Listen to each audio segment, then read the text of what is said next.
Welcome to Bharat special. నేను మీ భారతి. ఎలా ఉన్నారండి అందరూ? నేనైతే చాలా బాగున్నాను అండ్ మీ అందరు కూడా చాలా బాగున్నారని కోరుకుంటున్నాను. ఈరోజు వీడియోలో రాగి పిండితో చేసుకునే 3 వెరైటీ డిషెస్ని మీకోసం చూపించబోతున్నాయండి.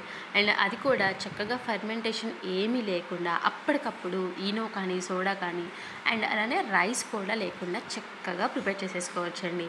అండ్ ఈ హెల్తీ రెసిపీని చూసే ముందు మన ఛానల్ కనుక ఎవరైనా ఫస్ట్ టైం చూసినామంటే ప్లీజ్ సబ్స్క్రైబ్ చేయండి. అలానే పక్కన వెళ్ళేవాళ్ళు కూడా హిట్ చేయండి. అండ్ నేనైతే ఒక బౌల్ తీసుకొని 1 కప్పు రాగులకి 1 కప్పు మినపగుండ్లండి. మీరు పొట్టు ఉన్నవైనా తీసుకోవచ్చు, లేదంటే పొట్టు లేనివైనా తీసుకోవచ్చు అండి. సో ఇలాగా యాడ్ చేసుకున్న తర్వాత చక్కగా వాటిని వాటర్తో ఒకసారి క్లీన్ చేసేసుకొని మీరు ఓవర్ నైట్ కానీ సోక్ చేసుకోండి, లేదంటే ఒక 4 to 5 hours అయినా కూడా చక్కగా నానబెట్టేసేసుకొని ఇలాగా పప్పుని జార్లో యాడ్ చేసేసుకొని 1 కప్పు వాటర్ యాడ్ చేసి ఇలాగా మెత్తగా బ్యాటర్ని ప్రిపేర్ చేసేసుకోవాలండి. ఇలాగా బ్యాటర్ మొత్తం ప్రిపేర్ చేసిన తర్వాత చక్కగా బ్యాటర్ని అంతా కూడా ఒక గిన్నెలోకి తీసేసుకొని పక్కన పెట్టేసేసుకోండి. అండ్ ఇందులో వాటర్ అనేవి ఎక్కువగా కలపొద్దండి. సో ఇలాగా గిన్నెలోకి తీసేసుకున్న తర్వాత సరిపడా సాల్ట్ని యాడ్ చేసేసుకొని ఒకసారి చక్కగా కంబైన్ చేసేసుకోండి. అండ్ నేను ఇక్కడ బ్యాటర్ కన్సిస్టెన్సీని కూడా చూపిస్తున్నాను చూడండి. కొంచెం ఈ కన్సిస్టెన్సీలోకి వస్తేనే మనం ఏంటంటే దోశ, ఇడ్లీ, ఊతప్పం అండ్ అలానే గుంత పునుగులు అంటాం కదండి, సో అది కూడా ప్రిపేర్ చేసేసుకోవచ్చు. సో ఇలా బ్యాటర్ ప్రిపేర్ చేసుకున్న తర్వాత చక్కగా పొయ్యి మీద ప్యాన్ని హీట్ చేసేసుకొని బ్యాటర్ని స్ప్రెడ్ చేసేసి చక్కగా ఇలాగా కొంచెం ఆయిల్ అండి, నేను మరీ ఎక్కువ ఆయిల్ కూడా అప్లై చేయను. సో చాలా కొంచెం ఆయిల్ని ఇలాగా అప్లై చేసుకున్న తర్వాత అది ఒక 2 నిమిషాలు మీరు మీడియం ఫ్లేమ్లో దీన్ని కాల్చుకోండి. చక్కగా చూసారా ఎంత రోస్ట్గా వచ్చేసిందో, పైన క్రిస్పీగా లోపల చాలా సాఫ్ట్గా ఉంటుందండి. అండ్ దీన్ని పల్లి చట్నీతో తీసుకున్నామంటే చాలా టేస్టీగా ఉంటుందండి. చూసారు కదా ఎంత సింపుల్గా మిక్సీలో వేసేస్తున్న పిండితో కూడా ఎంత బాగా వచ్చేసాయో. సో ఇప్పుడు సెకండ్ రెసిపీ వచ్చేసరికి రాగి ఇడ్లీ అండి. అండ్ అది కూడా సేమ్ బ్యాటర్తో ప్రిపేర్ చేసుకుంటున్నాను అనమాట. సో ఇలాగా సేమ్ బ్యాటర్ని ఇలాగా ఇడ్లీ ప్లేట్ ఒకటి తీసేసుకొని, అండ్ నేనైతే అల్యూమినియం ప్లేట్ మీద తీసుకుంటున్నానండి. So without ghee or oil అనేవి అవి చక్కగా వచ్చేస్తాయి అనమాట. సో గీ కానీ ఆయిల్ కానీ ఏమీ అప్లై చేయకుండా చక్కగా ఈ బ్యాటర్ని ఇలాగా యాడ్ చేసేసుకొని ఇడ్లీ పాత్రలో ఇలా వాటర్ యాడ్ చేసేసి చక్కగా ఈ ప్లేట్ పెట్టేసేసి ఒక్క 10 నిమిషాలు దీన్ని బాయిల్ చేసేయండి. మనకి ఈ 10 minutes తర్వాత చక్కగా ఇలా లిడ్ తీసేసి మీరు చేతితో ఇలా టచ్ చేస్తే కనుక అది అతుక్కోకుండా ఉండాలండి. అంటే చేతికి పిండి అనేది టచ్ అవ్వకుండా ఉండాలన్నమాట. సో అప్పుడు మనకి చక్కగా బాయిల్ అయిపోయినట్టు.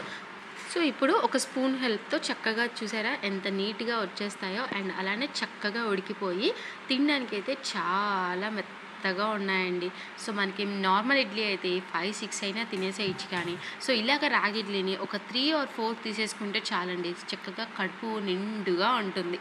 సో చూసారు కదండి చాలా ఈజీగా అలానే సింపుల్గా ప్రిపేర్ చేసేసుకోవచ్చు. సో టేస్టీ రాగి ఇడ్లీ మీకోసం. రాగి దోశ అండ్ అలానే రాగి ఇడ్లీ చాలా సింపుల్గా చూసేసాం కదండి.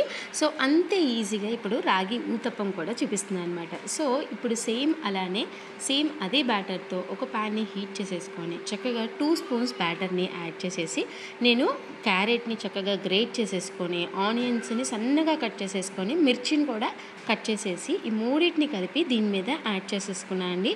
అండ్ ఇలా యాడ్ చేసేసుకొని కొంచెం లైట్గా దీని మీద ప్రెస్ చేస్తున్నాను అనమాట. సో హ్యాండ్ యూస్ చేసి మనం అంత గట్టిగా ప్రెస్ చేయలేదు కాబట్టి నేను ఇక్కడ కొంచెం అట్లకాడతో కూడా ఇలా కొంచెం టైట్గా ప్రెస్ చేస్తున్నాను అండి. అప్పుడు ఏంటంటే మనకి ఆ వెజ్జెస్ మనం యాడ్ చేసినవన్నీ కూడా కొంచెం లోపలికి కూడా ఇన్సర్ట్ అయిపోతాయి అన్నమాట.